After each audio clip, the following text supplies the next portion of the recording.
एक बार एक घने हरे जंगल में एक खरगोश रहता था। एक दिन खरगोश चैन से गहरी नींद में एक पेड़ के छांव तले सो रहा था।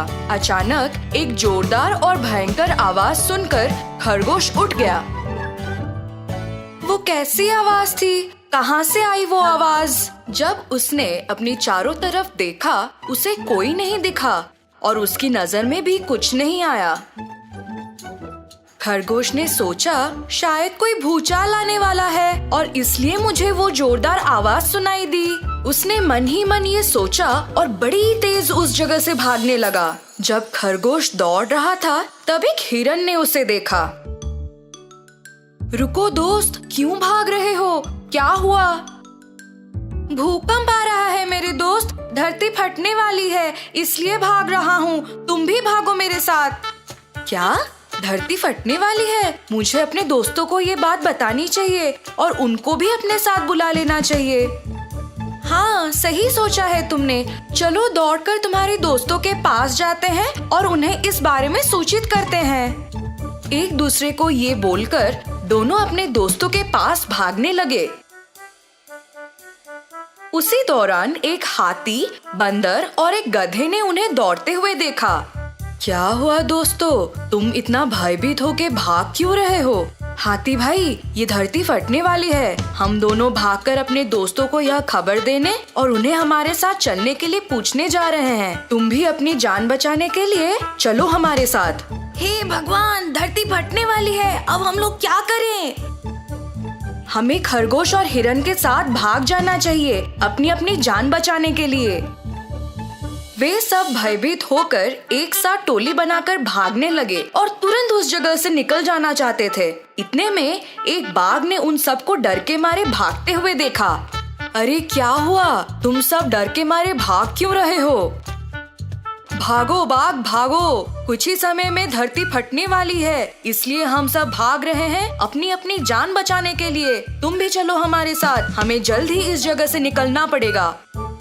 कुछ ही समय में धरती फटने वाली है, चलो फिर भाग चले यहाँ से।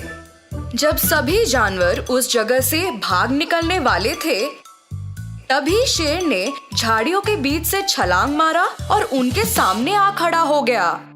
क्या तुम सब मुझसे बच के भाग रहे हो? नहीं नहीं शेर जी, हम सब आपसे बचकर भाग नहीं रहे थे, बल्कि हम लोग आपके पास दौड़कर आ रहे थे एक गंभीर समस्या के बारे में सूचित करने।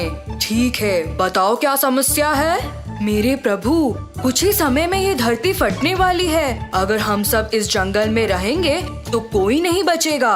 आप भी हमारे साथ यहाँ से भाग चलें। बिना कोई सोच विचार किए शेर बाघ के बातों में आ गया और सबके साथ भागने लगा। सारे जानवर बेचैन होकर भाग रहे थे और रास्ते में उन्होंने लोमड़ी को देखा। क्या हुआ? तुम लोग सब भाग क्यों रहे हो शेर जी के साथ? लोमड़ी, कुछ ही समय में ये धरती फटने वाली है, तुम भी चलो हमारे साथ, हम सब इस जगह से भाग निकलते हैं। हा हा हा हा, धरती फटने वाली है? किसने बोला? तुम हंस क्यों रहे हो? क्या मेरी बातों का कोई मूल्य नहीं है तुम्हारे लिए? नहीं नहीं राजा जी, मुझ पे दया कीजिए, मेरा वो मतलब नहीं था। लेकिन धरती क्या केवल एक ही स्थान पे फटती है? किसने देखा धरती फटते हुए? बाघ ने मुझे खबर दी कि धरती फटने वाली है। हर कोई एक दूसरे की तरफ इशारे करने लगे जब तक वे खरगोश तक ना पहुँचे। शेर जी, मैं आपसे झूठ क्यों बोलूँगा? मैं जब पेड़ के नीचे गहरी नींद में सो रहा था, तब मैंने एक जोरदार और भयंकर आवाज सुनी।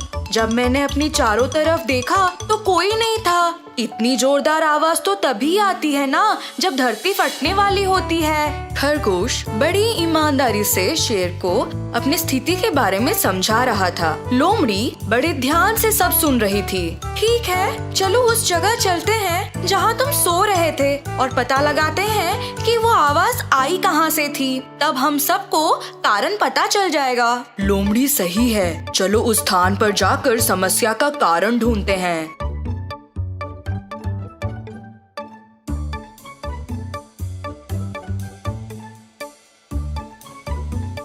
सारे जानवर उस जगह पर पहुँचे जहाँ पर खरगोश सो रहा था और चारों तरफ सबूत ढूंढने लगे।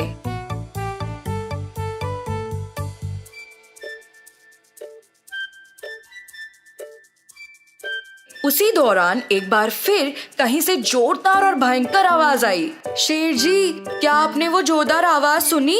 किसी ने मुझ पे यकीन ही नहीं किया। जब ये सब तमाशा चल रहा था तब लोमड़ी अपने चारों ओर सुराग ढूंढ रही थी।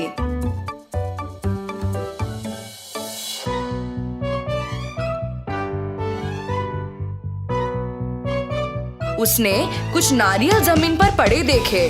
ठीक उसी समय एक और नारियल पेड़ से नीचे गिरा। ये कोई धरती फटने की आवाज नहीं है शेर जी, ये तो बस पेड़ से नारियल नीचे जमीन पर गिरने की आवाज है। खरगोश, तुमने बस इस आवाज से डर के पूरे जंगल को बेवकूफ बनाया।